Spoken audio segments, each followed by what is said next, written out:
Hi friends, स्वागत है आपका मेरे इस चैनल में स्कूल एडमिशन एंड किड्स। तो फ्रेंड्स, आज हम बात करेंगे केवीएस रिक्रूटमेंट के बारे में। तो काफ़ी सारी क्वेरीज आ रही थी कि केवीएस में रिक्रूटमेंट कब हो रही है और कब नोटिफिकेशन आएगा। तो उसी के बारे में आज मैं आपसे बात करने आई हूँ। तो कृपया वीडियो को अंत तक देखिएगा और अगर आपकी कोई भी क्वेरी हो तो आप मुझे कमेंट करके पूछ सकते हैं। जैसा कि फ्रेंड्स आप सब जानते हैं कि अभी कुछ दिन पहले ही हमारे एजुकेशन मिनिस्टर हैं पोखरियाल साहब, तो उन्होंने भी स्टेटमेंट दी थी कि एजुकेशन डिपार्टमेंट में जो भी वैकेंसीज़ हैं वो जल्दी से जल्दी भरी जाएं। ठीक है, तो उसी नोटिफिकेशन के बिहाफ पे अब काम भी चलने लग गया है और जल्द ही नोटिफिकेशन भी आ जाएगी।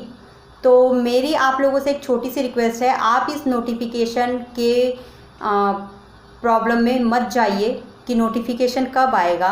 ठीक है, आप लोग मतलब इसको इतना परेशानी के तौर पे मत लीजिए कि कब नोटिफिकेशन आएगा और कब आप लोग इसमें एग्ज़ाम देंगे। ठीक है, तो आप अपनी प्रिपरेशन पूरी रखिए। ठीक है, अगर आप एक सीरियस स्टूडेंट हैं तो मुझे नहीं लगता कि आप लोग नोटिफिकेशन के चक्कर में भागेंगे। ठीक है, तो आप सिर्फ अपनी स्टडी पे फोकस रखिए, अपनी स्टडी पूरी रखिए ताकि जब भी नोटिफिकेशन आए उसके बाद आपको ज़्यादा टाइम तो मिलेगा नहीं, 2 महीने के अंदर अंदर एग्ज़ाम भी हो जाएगा आपका। तो उस टाइम तो आप लोग प्रिपरेशन ज़्यादा कुछ कर नहीं सकते हैं। तो ये जो आपका टाइम है इसका पूरा फ़ायदा उठाइए और अच्छे से अपनी प्रिपरेशन पूरी रखिए। ठीक है फ्रेंड्स, और जैसा कि सुनने में अभी आया है कि जो सिलेबस है वह भी अभी थोड़ा सा चेंज मिलेगा, पीजीटी का और टीजीटी का। ठीक है, तो इसमें भी आप लोग प्रिपेयर रहिए कि अगर जब नोटिफिकेशन आता है तो उसमें आप लोग देखेंगे अगर पीजीटी और टीजीटी में थोड़ा सा भी सिलेबस चेंज होगा तो आपको उसकी भी प्रिपरेशन करनी होगी।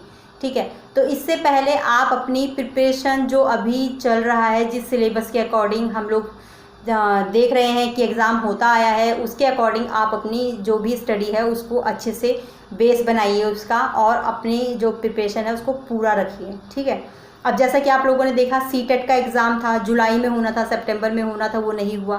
ठीक है, अब उसके दिसंबर में होने के चांसेस हैं, तो दिसंबर में सीटेट का एग्ज़ाम भी होगा। तो अगर आप लोगों ने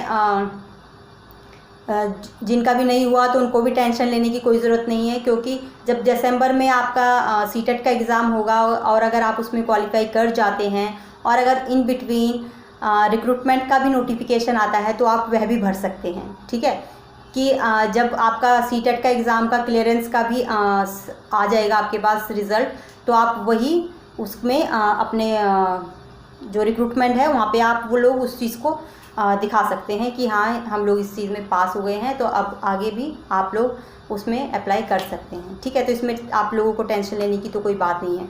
अब देखिए, कुछ मेरे फ्रेंड्स हैं और वे लोग पूछ रहे थे कि एनवीएस में कैसे होता है, नवयुग स्कूल जो है। तो अब वहाँ पे कई मेरे यूट्यूबर फ्रेंड्स हैं, वे लोग बताते हैं कि प्राइमरी क्लास की वैकेंसी आने वाली है उस स्कूल में, एनवीएस में।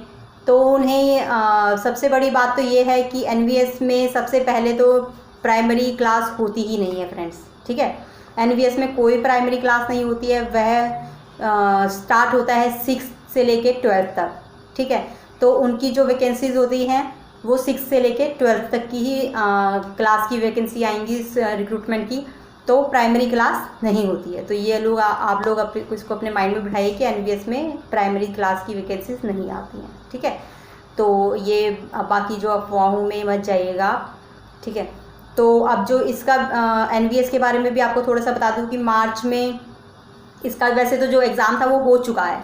ठीक है, जो आगे क्लासेस थी 6 to 12 की, तो वो उसमें जो टीचर्स के लिए एग्ज़ाम हो चुका था और उसका जो इंटरव्यू था वो शेड्यूल्ड हुआ था मार्च 20 और 25 के बीच में। ठीक है, जो अभी गया मार्च 2020 में। ठीक है, तो उसका इंटरव्यू नहीं हो पाया क्योंकि लॉकडाउन के चलते हुए। तो अब उनका इंटरव्यू स्टार्ट होगा तो वे वैकेंसी फिल की जाएंगी। ठीक है, तो एनवीएस में अभी फ़िलहाल कोई वैकेंसीज आने के चांसेस नहीं है फ्रेंड्स। ठीक है, और जहाँ तक केवीएस की बात है तो केवीएस में अभी कुछ टाइम के लिए तो जैसे हमारे पोखरियाल साहब ने कहा कि जल्दी से जल्दी वैकेंसीज भरी जाएं, तो उसके लिए भी प्रोसीजर चल रहा है। ठीक है, तो अभी जो संभावना है वह दिसंबर जनवरी में फॉर्म आ जाएंगे। ठीक है, दिसंबर जनवरी में आप फॉर्म भरेंगे और मार्च अप्रैल तक आपका जो है एग्ज़ाम भी होने की पूरी संभावना है। ठीक है, तो इस तरीके से ये आप लोग देखेंगे कि KVS की वैकेंसी इस तरीके से निकल सकती हैं। इसी तरीके से फ्रेंड DSSB जो है तो उनकी वैकेंसीज भी KVS के साथ ही निकलने के आसार नज़र आ रहे हैं। तो जैसे DSSB और KVS की जो वैकेंसी हैं साथ ही निकलेंगी, तो आप लोग इन दोनों में ही अपना अप्लाई कर सकते हैं। ठीक है, CTET में भी अगर आपका एग्ज़ाम अभी ड्यू है तो कोई प्रॉब्लम नहीं है, आप लोग जब दिसंबर में एग्ज़ाम होगा तो उस टाइम अपना एग्ज़ाम दीजिए। ठीक है, और आगे भी अगर जो रिक्रूटमेंट का भी आता है तो उसमें भी आप लोग अप्लाई कर सकते हैं on behalf of CTET exam जो आप लोग दे रहे हैं उस पर। ठीक है, तो अगर फ्रेंड्स आपकी कोई भी क्वेरी हो तो आप मुझसे पूछिए। ठीक है, और आप इस बारे में कोई भी टेंशन मत लीजिए कि एग्ज़ाम कब होगा, नोटिफिकेशन कब आएगा। आप सिर्फ अपनी स्टडी पे फोकस रखिए। ठीक है, और जब भी एग्ज़ाम आएगा तो हम आपकी जो भी नोटिफिकेशन आएगा तो उसकी पूरी जानकारी हम आप तक पहुंचा देंगे। ठीक है, तो आप ये फालतू के सब चैनलों में जाते हैं, इधर जाते हैं उधर जाते हैं, पूछते रहते हैं, अपना टाइम वेस्ट करते हैं। इससे अच्छा आप अपनी स्टडी का, अपना बेस जो है आपकी स्टडी का, उसको मजबूत करिए और पूरी तरीके से अपने आप को प्रिपेयर कीजिए कि जितनी भी वैकेंसी निकलेंगी उसमें आपका नंबर ज़रूर होगा। ठीक है फ्रेंड, तो मेरी एक छोटी सी यही मैंने आपके लिए वीडियो बनाई, तो उम्मीद है आपको पसंद आई होगी। धन्यवाद फ्रेंड्स।